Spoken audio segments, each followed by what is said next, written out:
It's my feel-good breakfast show.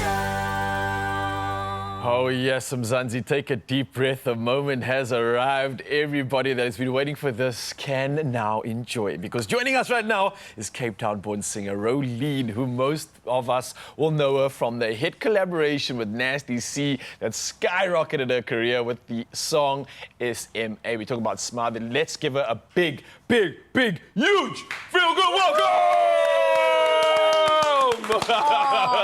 You know what, if you're not sure what song we are referring to, let us just give you a little reminder.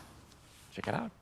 I feel you, I feel you, I feel you, I feel you, ABC. You take me up and down and I follow you like ABC. You act like you waited, but you ain't never here with me. I wish it could be. Yes. I think officially we need to do that again. Let's bring it up. A big feel-good welcome for Rowlene! Okay, wait, we need to reveal, I don't know if you're willing to reveal, but when artists work on songs, when it gets released, it doesn't mean you just wrote it and it gets released. Was there a bit of a process to that? Yeah, this one we had for a minute. We had it like for 4 years before we dropped it. What? Yeah. How do you sit on something for that long? Timing, you know. Well played.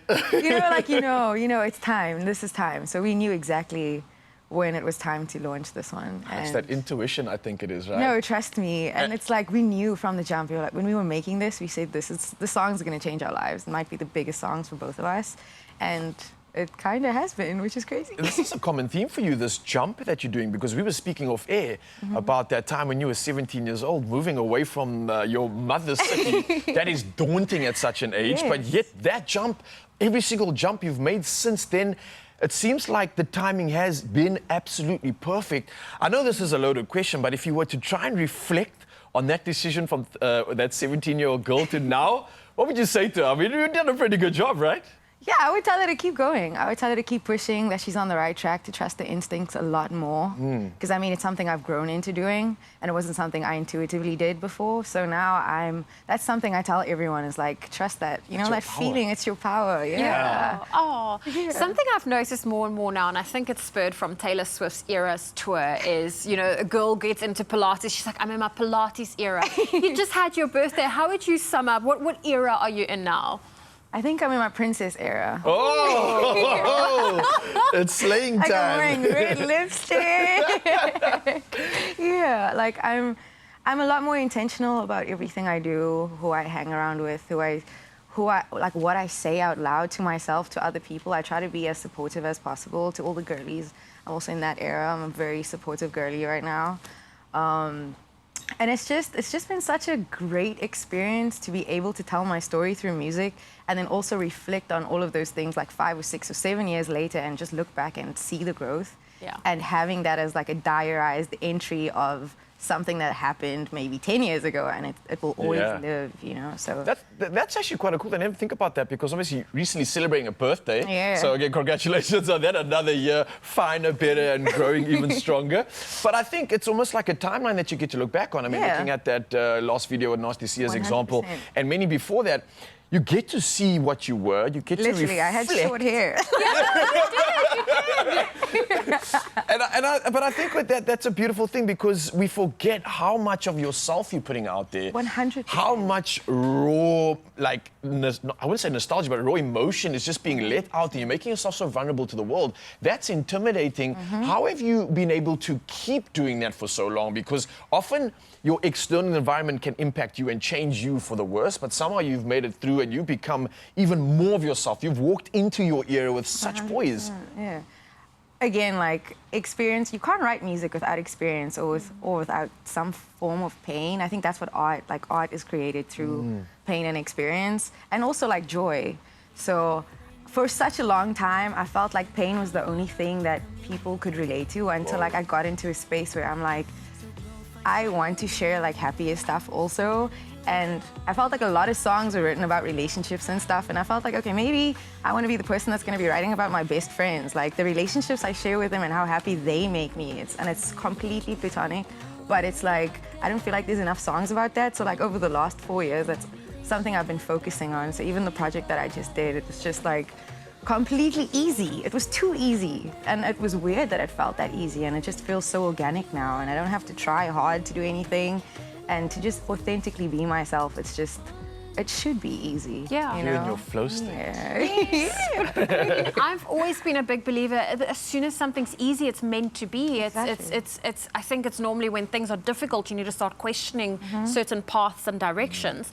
But let's talk about your brand new EP called Moments in Between. Let's unpack that. Is that what it is? You're focusing on the moments in between? Very much so. Like, very much so, because I feel like that's where we propel from, and like that's where we learn a lot of what it is we should be doing and what our purpose is. And we focus on like the moments after so frequently that we forget that it's the moments in between that really gets us to where it is we want to be, and we should focus and be intentional about that. So with this project, I was very intentional about the sound, the production, like all the instrumentation that was used, the lyrics that I used. Every single thing that I did was extremely intentional to propel me into my album phase, and which is also done. And so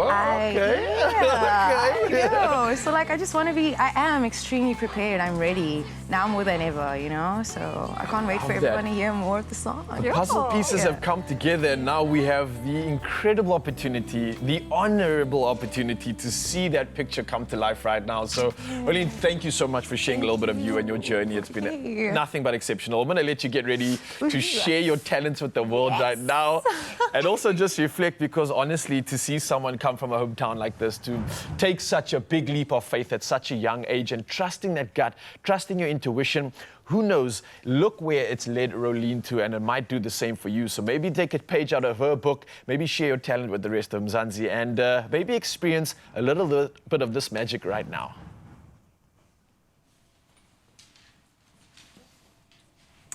So this is my song, Promises. I hope you guys enjoy.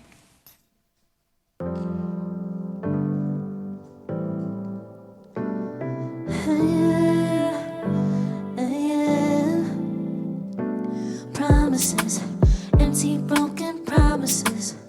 Nothing to give you, take it all. You can't have all of it. Don't you recognize? Had a good thing for a long time. A demonstration of how no one's gonna win. Tell me, where do we go? Do we go when we out of time? Where do we go? Do we go when we out of life? Where do we go? Do we go when we cross the line? Where do we go? Where do we go? Lay on, lay on, lay on, lay on, lay on, lay on, lay on, lay on. You know it's easy to satisfy me, but your reputation's unknown, and I tend to trust what I don't know. The way you make me question what is right in front of me.